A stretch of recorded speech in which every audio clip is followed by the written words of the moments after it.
in the past week, 2 former Raptors, you talked about this, were signed to 2 different LA teams. Yep. 2 things that I want to ask is how much does this, you sort of talked about this, but how much does it affect the Raptor season at the fact that they're like on LA teams now, which are like 2 of the stronger, I know it's on the West, but like 2 of the stronger teams. The Raptors aren't playoff contenders this year simply because even with Serge Ibaka, I don't know if we're looking at a championship team. I don't think it helps that Kyle Lowry's a year older.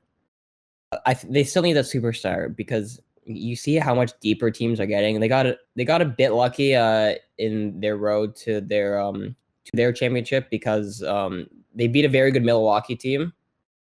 But Milwaukee, as we've seen, hasn't developed the way that they should. And outside of Giannis, they really they don't have that next guy that can really step up if he struggles. And Giannis is limited sometimes in the way he plays, as he's not really a 3-point threat, and you could really kind of box him inside.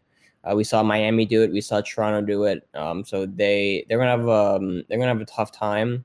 And then when we beat Golden State, they didn't have Klay Thompson, they didn't have Kevin Durant, which obviously helped us. That was a little bit of luck because the one game KD did play, they lost KD. They played them well. So there's no one, you can't say Toronto didn't deserve their title. That's just nonsense. They still had to beat very good teams. They had to beat a Philadelphia team with a lot of expectations. Yes. And Philadelphia was a better team 2 years ago than they were last year, as they lost Jimmy Butler, and we saw the impact that Jimmy Butler had on that young Miami team. It was very interesting. What team was the buzzer, the shot buzzer against? That was Philadelphia. The Kawhi Leonard shot, that was against Philadelphia. Okay. So, yeah, Philadelphia has some issues. We could talk quickly about Philadelphia. They haven't really strengthened. Their core is still Ben Simmons and Embiid. They still have Tobias Harris.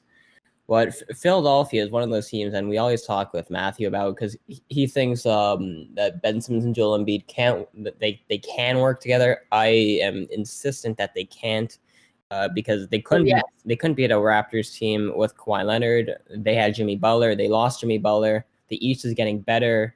I think they're getting worse because Ben Simmons, until he finds a 3-point shot as a point guard, he's a non-threat on the offensive side against good teams. He can, he's very good driving. He's very good when he puts the ball on the floor. When very good teams, defensive teams, are able to kind of nullify that, and Joel Embiid, whether he's off or he's on, you never know what you're getting with Joel Embiid. When he wants to be, he's the best center in the league, or with Nikola Jokic.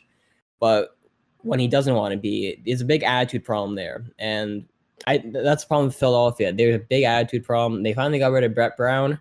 Will that translate into a little bit more success? It really all depends on Ben Simmons and Joel Embiid and how badly they want it. Because whenever I watch Philadelphia, there's always something missing from that team. So that's the big concern for me with the 76ers. If you're looking at contenders in the East, we talked about Brooklyn. James Harden is still not a net, and that was a big discussion. But Brooklyn is still going to be a very good team with KD and Kyrie. They're going to be in the top probably 3 spots as long as they remain healthy. But the East is very wide open because Milwaukee, I think, is going to have some weaknesses this year. I think there's going to be a mentality problem. Knowing that the East is getting stronger, they're not really improving. So Milwaukee, I don't think is going to be as good as they had been previous years because there's more talent coming to the East.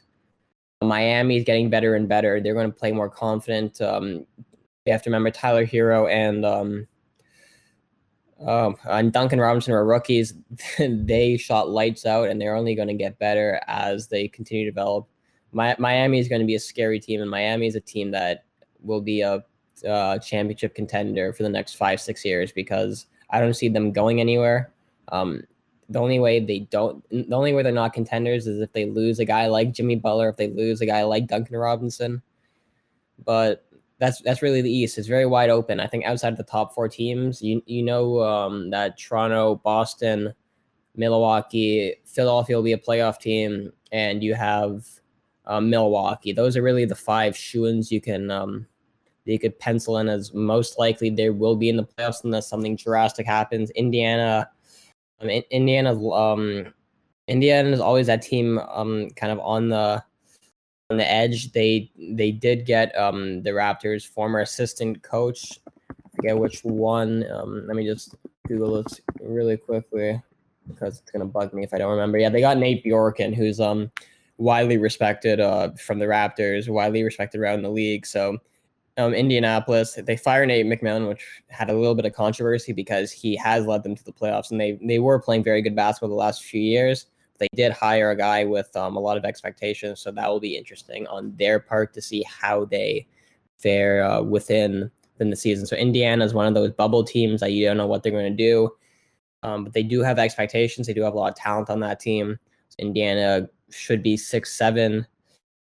But yeah, the rest of the East is wide open. I think a lot of teams have gone better from the East. I think the East was very young last year, and I think they struggled against some teams against the West, but they will be very interesting to see how they fare. I don't know who's going to be in those last three spots. All I know is not going to be the Knicks, so we don't have to worry about them. Yeah, I think that's really the East. Recap so far from free agency and the draft. I think there's 5 teams that you could pencil in as they're going to be playoff teams, and the other 12, 13 teams can battle it out, and it's gonna be fun to watch because there is more talent in the East. It's gonna be a lot more competitive. It's not gonna be as easy as it has been the last decade. So I think it's gonna be with the turn of the century in the NBA, it's gonna be a little turn of the leaf with the competitiveness in the East because it's definitely going to be much stronger.